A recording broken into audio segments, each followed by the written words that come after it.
Kaya kasi hindi ko maalam, pero sabi nga, in God process, Yahweh siya rin pahala sa atin.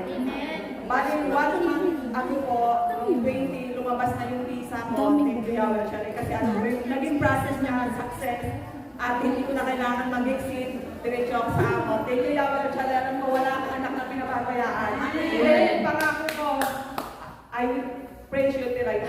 Amen, Lord. Yes, faithful po talaga si Yahweh Al-Shaddai. Sino pa po? Meron pa po bang magpapahayag ng... Kung makita mga preacher na naninigarilyo. Sino nakakilala kay Brother Rapilawa?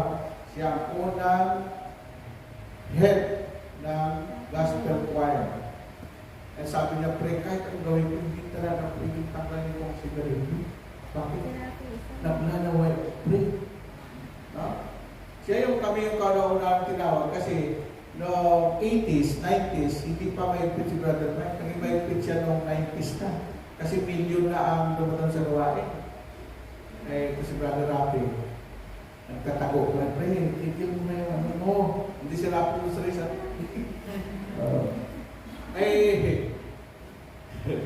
Mayroon doon nagtitinda sa Alabang.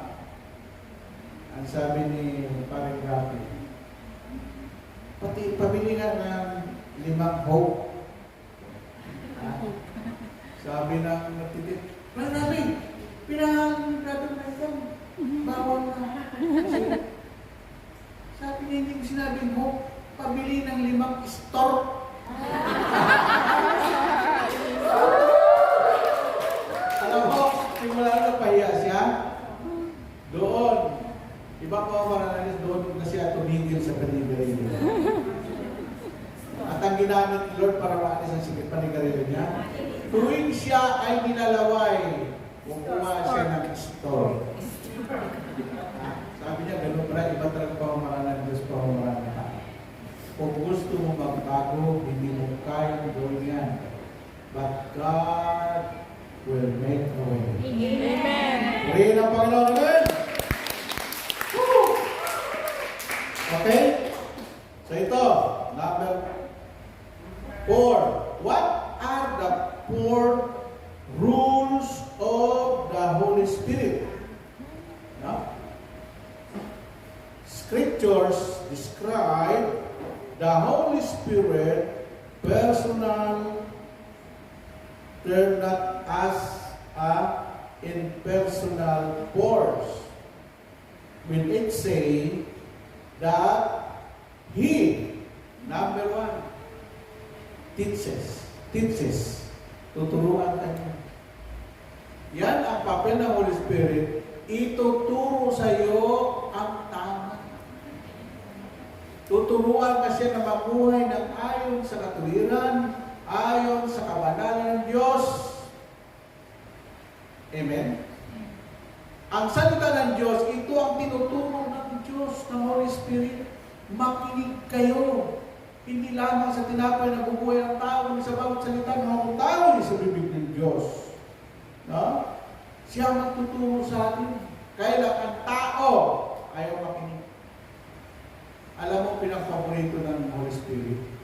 Pag mayroon kang teachable spirit, ano teachable spirit? Turuan mo ako. Pero yung mga pilosopo, alam mo na yan!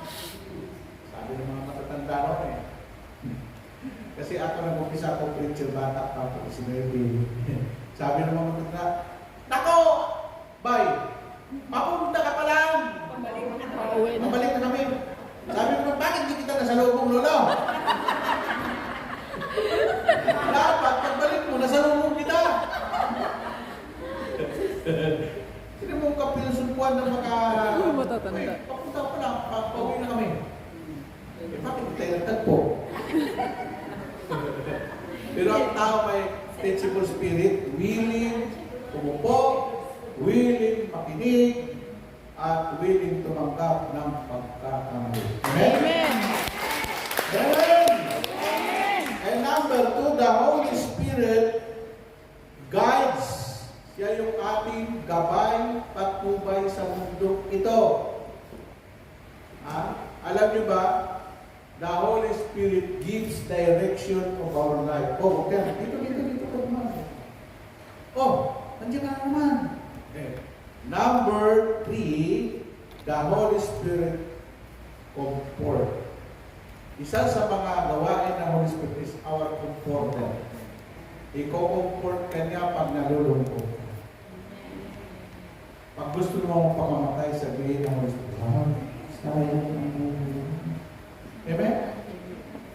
Kung nalulungkot ka, aaliwin ka. Kaya ito sinasabi ng Holy Spirit doon sa diyan. Sabi ng mga alagad, aakyat na si Jesus. Sabi naman ng Panginoon, kata nyo, nung muli ko si Kristo, 40 days pa siyang kasama ang mga alagad. Hindi po siya bigla-bilang aakyat. Sabi ng Panginoon, ang pag-akyat ko ay kagagalang ninyo.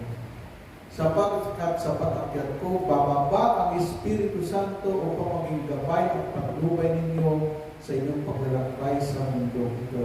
At siya ang magbibigay aliw sa inyo. Comfort, iniwangan ng asawa mo, iniwangan ng boyfriend mo, don't worry, be happy. Amen. The Holy Spirit is comfort to you. Hallelujah. Amen. And number 4, the Holy Spirit, siya po mag-intercede sa iyo. Ano intercede? Magdasal, no? Kaya pag mayroon tayong dinadasal, sabihin mo, Holy Spirit, hindi ko marunong manalangin. Diba sa Roma? Hindi ko marunong manalangin. Tuturuan ka ng Holy Spirit paano ka manalangin. Amen? Amen. Ngayon, kung hindi ka marunong manalangin, magpaturo ko sa Panginoon, anong klaseng dasal ang gagawin ko? Sabi ko nga sa inyo, the most powerful prayer in Israel is Psalm 91. Amen? At ang dasal na the Lord's Prayer, ang nag-design mismo si Jesus. Hindi pinipalitan yan. Amen? At gusto mo ng grasya at mapalayo ka sa disgrasya, si Mama Mary, habang Ginong Maria na pupuno ka ng grasya, pupunuin ka ng grasya ng Diyos pag ikaw malapit kay Mama Mary. Okay. Ngayon, magsitayo na kayo. At ito pa, last, the Holy Spirit role is to seal. Siliwan ka. Seal believer's salvation, kaligtasan. Siliwan ka ng tatak ng kaligtasan.